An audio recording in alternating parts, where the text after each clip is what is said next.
Welcome back to the workbench. Today I'm taking a look at this, the Revell Heinkel He70 F-2 in 1/72nd scale. Join me as I take a look inside the box and find out what's included.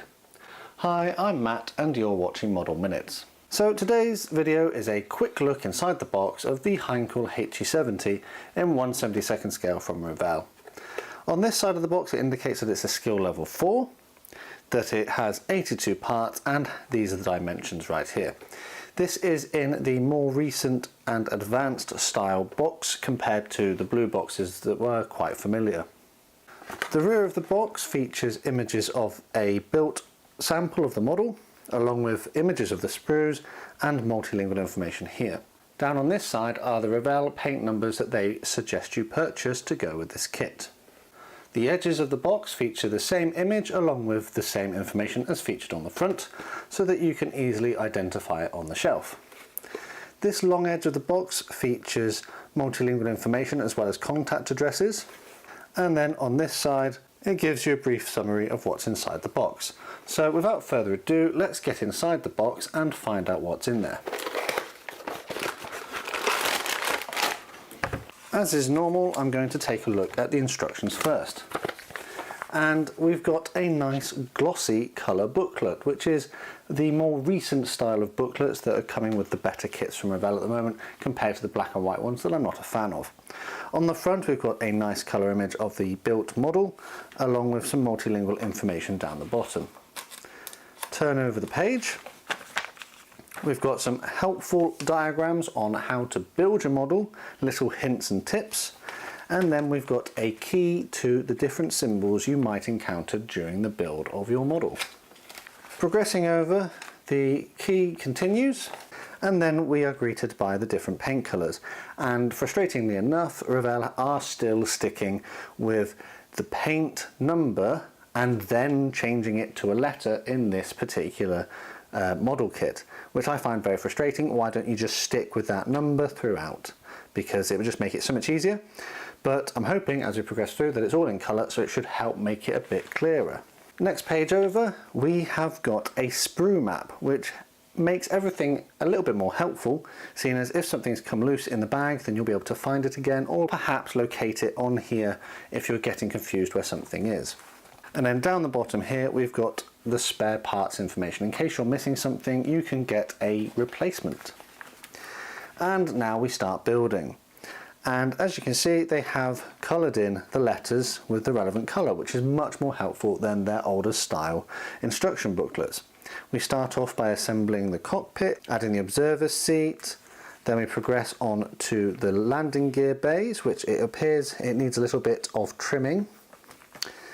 We add the walls, and then the cockpit is added to the bottom of the wing surface. Progress over the page, we continue adding more things. Here we're adding some windows, so just be careful of that when you come to paint, that you've got windows down the side of the aircraft. We join the fuselage together, add elements of the wings and engine, the tail surfaces, the wings. Well, the wings appear to be made up in different stages, which is slightly unusual for Revell. They normally have a top and a lower surface which go together, not in 2 or 3 parts. We're moving on to the engine here and the propeller, and it looks to me that the propeller is designed to rotate freely when you've installed it, so just be careful with that glue when you're doing it. And the landing gear here looks like it's only able to be glued in the deployed position. I'm not sure if this aircraft had retractable undercarriage, but I believe that it did, and it seems that they haven't really made much of an effort to allow you to depict that in this kit. But I imagine it wouldn't be very difficult. All you'd need to do is glue the gear doors in the right place on the underside of the aircraft. We then move on to adding the canopy, and then that's it. We're on to the painting instructions, and it is fantastic that they are in full colour, which helps so much when you're coming to actually paint it. So well done for that, Revell. You've redeemed yourself a little bit here compared to your normal kits. Let's take a look at the decals. So as you can see, we've got a nice sheet of decals which features cockpit decals here for the instrument panel. We've got the big crosses on the wings and on the fuselage, along with some really well printed lettering there.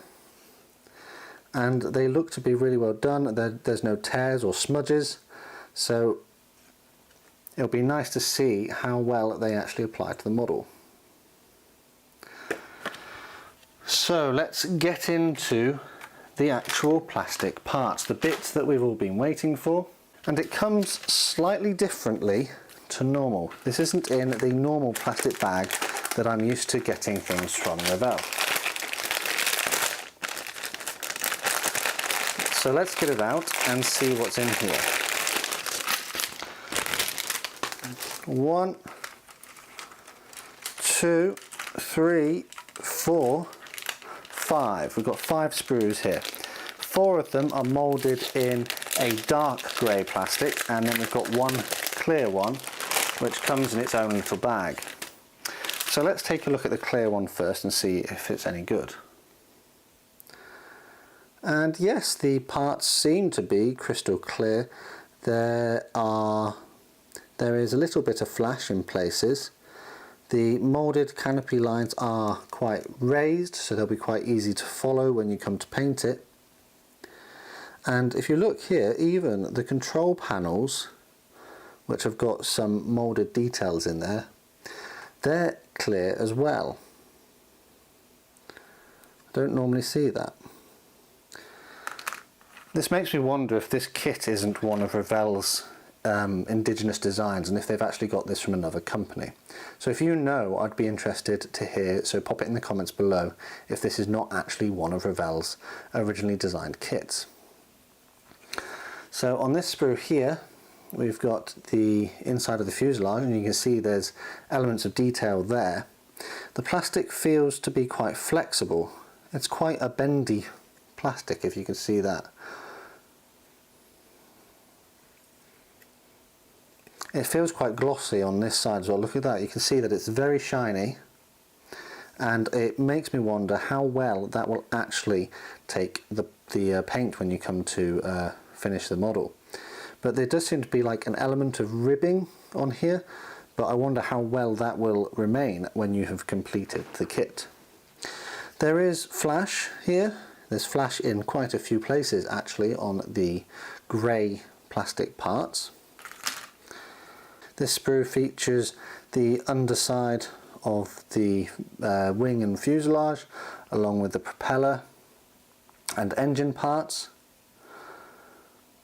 and also the gear bays and smaller details.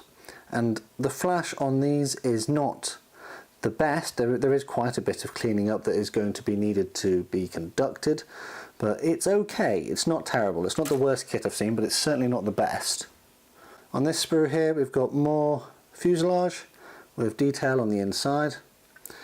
We've got another wing surface here, again very glossy and shiny, and some smaller details. And then on the final sprue, we've got the wheels, which actually feature quite a bit of flash, the engine exhausts, and the tailplane as well. You can see the chairs there. I have noticed actually that there's no crew. There are no pilots or observers inside this kit, so that's a bit of a shame. If you wanted to depict this aircraft in flight conducting a reconnaissance mission, then you're not really going to be able to unless you find some crew figures to populate the aircraft. So what do I think of this kit? It's an interesting subject. It's not an aircraft I was aware of before I received it as part of my Christmas gift 2019. But having done a little bit of research previously, I know that this does retail for about £6 or £7 in the UK, which I think actually is a fair price for it. I certainly wouldn't be looking at paying more than that for this, due to the fact that the details are not as fine as I would have liked, and there's no crew figure, and the plastic moulding quality seems to be a little bit questionable. It's not the best kit I've ever seen, but it's certainly not the worst one from Revell. So if you can get it for around that price, I'd say that's about fair. So just to sum up what you get 4 reasonably well moulded sprues in dark grey, 1 in clear plastic, which is probably actually slightly better than the grey ones. You get a very good set of decals up to the normal standard from Revell. I think the one thing that really stands out in this compared to other kits from Revell is the fact that the instructions are in colour, and that is a big win. I forgot to mention that there are 32 steps in this, not including the painting and decaling. So is it a skill level 4?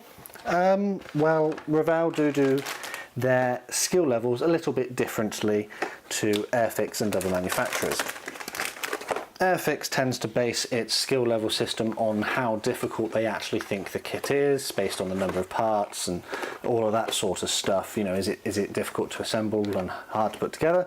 Whereas Revell tend to base their skill level system on the number of parts alone and not on how well it's been put together, how well it's designed. I mean, you could have a 100 part kit and it go together really easily, or you could have a 25 part kit which is incredibly difficult and intricate.